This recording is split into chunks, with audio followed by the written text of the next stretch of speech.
If you want to convert Figma to Webflow faster and with way less manual rebuilding, this new plugin can save you a ton of time. In this video, I'll show you exactly how to use it step by step, so you can turn your Figma designs into a Webflow-ready structure much more efficiently. And if you find this tutorial helpful, make sure to hit like and subscribe for more easy web design and no-code tutorials. Alright, let's jump in. First, open Figma and go to the Plugins menu. From there, search for Figma to Webflow. Once you find the plugin, run it from inside Figma. This is the starting point, and it's where the connection between your design file and Webflow begins. Now, the next step is to authorize your accounts. The plugin will ask you to connect your Webflow workspace, or you may need to choose a specific site depending on how your account is set up.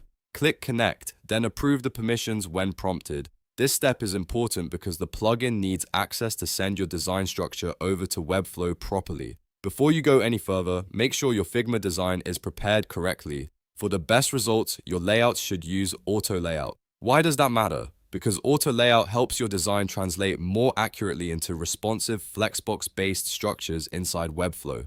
If your layers are organized well and your spacing is clean, the conversion will usually be much smoother. Once your design is ready, go back to the plugin and select your site from the drop-down menu. This tells the plugin exactly where you want the content to go inside Webflow. After that, click the frames inside Figma that you want to convert. You can choose a single frame or multiple frames depending on your workflow, but make sure you're selecting the right sections before moving on. When everything is selected, click Continue.